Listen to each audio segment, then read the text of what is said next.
화학물제는 처음부터 정교하게 설계된 약물이 아니었습니다. 각 약물은 이전 약물이 남긴 한계를 해결하려는 과정에서 등장했습니다. 이번 에피소드에서는 화학물약은 왜 이렇게 많아졌는가라는 이야기를 따라갑니다. 초기 화학물 치료의 목표는 슬픔, 수면장애, 그리고 식욕저하처럼 겉으로 관찰되는 증상을 완화하는 것이었습니다. 그러나 우울증이 만성 재발 질환으로 인식되면서 치료의 초점은 재발 예방과 상태 유지로 확장되었습니다. 오늘날 우울증 치료의 기준은 증상 소실이 아니라 집중, 동기, 그리고 사회적 기능이 회복되어 삶이 다시 작동하는가에 있습니다. 1950년대와 60년대 우울 증상이 특정 신경 전달 물질과 연관될 수 있다는 관찰이 축적되면서 삼한계 항우울제 TCA가 등장했습니다. TCA는 세로토닌과 노르에피네프린의 재흡수를 동시에 억제하는 약물로 당시로서는 처음으로 일관되고 재현 가능한 우울 증상 개선 효과를 보여준 항우울제였습니다. 이 약물의 등장은 중요한 전환점이었습니다. 우울증이 성격 문제나 심리적 약점이 아니라 약물로 개입 가능한 생물학적 상태일 수 있다는 점을 처음으로 임상에서 확인시킨 것입니다. DCA는 우울증을 치료의 대상으로 끌어올린 사실상 항우울제 시대의 출발점이었습니다. 그러나 TCA의 임상적 대가는 컸습니다. 항콜린성 부작용, 진정, 체중 증가, 그리고 심혈관 독성 등 비선택적 작용에 따른 부작용 부담이 사용을 제한했습니다. 특히 과량 복용 시 치명적일 수 있다는 점은 장기적이고 일상적인 치료약물로 사용하기에는 명백한 한계였습니다. 그럼에도 TCA는 우울증 치료에서 하나의 기준점이 됩니다. 효과는 분명했지만 안전성은 부족했던 이 경험은 이후 항우울제 개발에서 선택성과 안전성을 핵심 목표로 삼게 만든 출발선이 되었습니다. TCA는 효과는 있었지만 그대로는 오래 쓸 수 없었던 약이었습니다. 모노아민 산화요소 억제제 MAOI는 세로토닌, 노르에피네프린, 그리고 도파민의 분해를 차단함으로써 이들 신경 전달 물질의 신호를 전반적으로 증가시키는 항우울제입니다. 이 약물은 모노아민을 높이면 기분이 개선된다는 가설을 가장 직접적이고 강력한 방식으로 검증한 치료 전략이었습니다. 실제로 MAOI는 일부 환자군에서 매우 뚜렷한 효과를 보였고, 특히 치료 저항성 우울증이나 비전형적 우울증에서 임상적 가치를 입증했습니다. MAOI는 모노아민 가설의 과학적 타당성을 임상적으로 가장 분명하게 증명한 약물이었습니다. 그러나 MAOI의 문제는 효과가 아니라 통제 가능성이었습니다. 티라민 시기 제한, 다양한 약물과의 상호작용, 그리고 예측하기 어려운 고혈압 위기 위험은 치료를 일상생활 전반의 관리 문제로 바꾸어 놓았습니다. 약물 복용 자체보다 약물을 둘러싼 환경 관리가 더 중요해지는 상황이 발생한 것입니다. 그 결과 MAOI는 광범위한 우울증 치료의 주류로 자리 잡지 못했습니다. 그럼에도 이 약물의 의미는 사라지지 않았습니다. MAOI는 오늘날에도 제한적 상황에서 선택되는 예외적 치료 옵션으로 남아 있으며, 이론적으로 가장 강력했지만 현실적으로는 가장 까다로운 항우울제로 그 위치가 정리됩니다. 프로제약은 선택적으로 세로토닌 재흡수를 억제하는 SSRI로 기존 TCA와 MAOI에서 문제가 되었던 항콜린성 부작용과 심장 독성을 크게 줄인 항우울제였습니다. 이 약물의 핵심은 효과의 혁신이 아니라 안전성과 내약성의 혁신이었습니다. 과량 복용 시 치명적 위험이 낮았고, 일상생활을 유지한 채 장기 복용이 가능해졌습니다. 이로써 우울증 치료는 단기 증상 억제에서 벗어나 외래 기반의 장기 관리 전략으로 전환됩니다.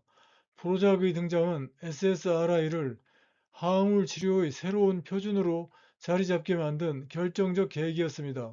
또한 SSRI는 우울증뿐만 아니라 범불안장애, 공황장애 등 주요 불안장애에서도 1차 치료로 사용되며, 감정장애 전반의 장기 관리 약물로 역할이 확장됩니다.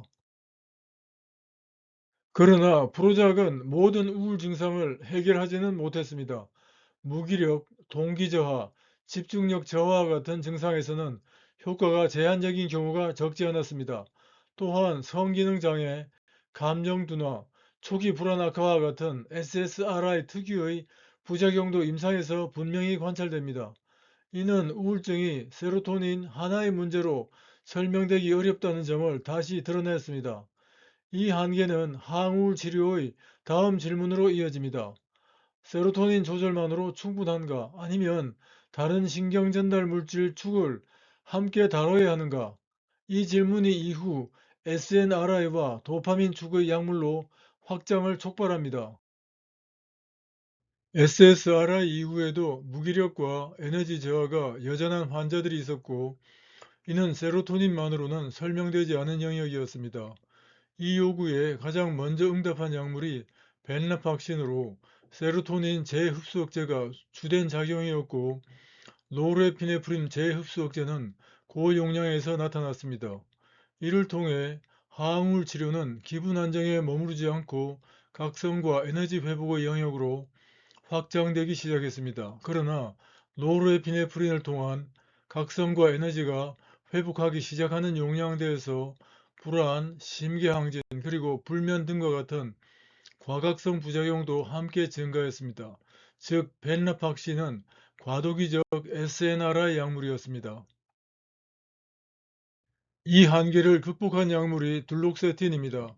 둘록세틴은 처음부터 세로토닌과 노르에피네프린 재흡수를 균형 있게 동시에 억제하도록 설계되었고, 그 결과 치료 범위는 정서 조절에 그치지 않고 신체 증상으로까지 명확히 확장되었습니다. 특히 하행성 통증 억제 회로에 대한 작용은 우울증과 신경병증성 통증이 함께 존재하는 환자군에서 둘록세틴을 독자적인 임상적 위치에 올려놓았습니다. 이 흐름을 통해 SNRI는 하나의 방향성을 갖게 됩니다. 벤라팍신이 SNRI라는 문을 연 약물이었다면, 둘록세틴은 그 개념을 기능과 통증까지 확장시킨 완성형 전략이었습니다.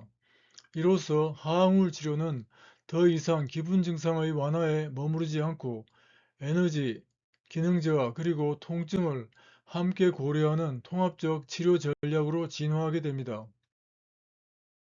그러나 둘록세틴 역시 치료의 공백을 완전히 메우지는 못했습니다.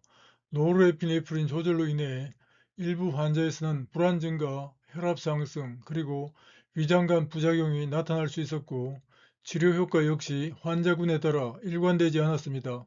SNRI는 SSRI 이후 치료의 범위를 확장했지만 모든 우울을 해결하는 범용적 해법은 아니었으며, 우울증을 하나의 기전으로 설명할 수 없다는 사실을 다시 한번 확인시켰습니다. SSRI와 SNRI 치료 이후에도 많은 환자에서 삶은 다시 움직이지 않습니다. 기분은 안정되었지만 무기력과 동기 저하로 행동이 시작되지 않습니다. 이는 의지의 문제가 아니라 행동을 계획하고 시작하며 보상에 반응하게 만드는 뇌회로의 기능 저하입니다. 이 지점에서 다시 주목받는 신경 전달 물질이 도파민입니다. 도파민은 기분을 좋게 만드는 물질이 아니라 행동을 시작하고 유지하게 만드는 신호입니다. 도파민 치료 전략은 더 강한 약이 아니라 덜 위험한 출발점이 필요했습니다. 부프로피온은 도파민 수용체를 직접 자극하지 않습니다. 대신 도파민 신호가 너무 빨리 소실되지 않도록 톤을 유지하는 방식을 선택했습니다.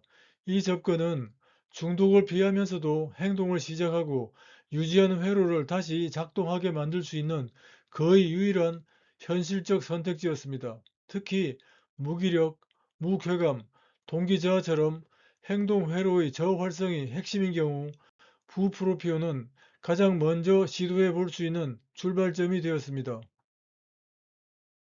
부프로피온의 핵심은 도파민을 새로 만들어내는 것이 아니라 도파민 수송체와 노르에피네프린 수송체 억제를 통해 이미 발생한 도파민과 노르에피네프린의 짧고 불안정하던 신호 지속 시간을 늘리는 방식으로 작용합니다. 그 결과 작용의 중심은 보상 회로가 아니라 전 전두엽의 행동 선택과 실행 회로에 놓이게 됩니다. 그리하여 전 전두엽에서 도파민과 노르에피네프린 톤이 유지되며 행동을 시작하고 유지하는 신호가 안정화됩니다. 그러나 불안이 주도적이거나 위협, 회피 회로가 과활성된 경우에는 효과가 제한적일 수 있습니다. 따라서 부프로피온은 도파민 치료의 완성형이 아니라 이후 전략으로 이어지는 출발점입니다. 부프로피온은 도파민 신호를 높여 무기력과 동기 저하를 개선하려 했지만 일부 환자에서는 불안 악화나 보상 회로 불균형이라는 한계를 보였습니다. 이 지점에서 치료의 목표는 도파민을 더 올리는 것이 아니라 도파민 신호를 안정적으로 조절하는 것으로 이동합니다. 아리피프라졸은 도파민 D2 수용체 부분작용제로 도파민이 과도할 때에는 도파민 신호를 억제하고 부족할 때는 최소한의 신호를 제공해 도파민 신호 범위를 조절합니다. 따라서 아리피프라졸은 단독 치료가 아니라 부프로피온의 한계를 보완하는 조절형 보조 전략으로 위치합니다. SSRI와 SNRI 치료 이후에도 불안, 불면, 식욕 저하가 반복되는 한계가 남습니다. 이 지점에서 미르타자피는 모노아민 재흡수 억제가 아니라 수용체 조합을 통한 회로톤 재조율로 접근합니다. 알파2 아드레날린 수용체 차단으로 노르에피네프린 방출 증가와 세로토닌 신호를 높이되 세로토닌 5-HT2A, 2C, 5-HT3 수용체 차단으로 불안, 불면, 오심 경로를 억제하고 히스타민 H1 수용체 차단으로 수면과 식욕을 촉진합니다. 즉 미르타자피는 모노아민 신호는 강화돼 불안을 키우는 경로는 피하고 안정과 회복에 유리한 회로를 선택하는 약물입니다. 마무리합니다. 항우울제의 발전 서사는 단순히 더 강한 효과를 찾는 과정이 아니었습니다. 우울 증상을 낮추는 데서 출발해 안전성을 확보하고 일상 기능의 회복으로 치료의 범위를 넓혀온 과정이었습니다. 함께 해주셔서 감사합니다.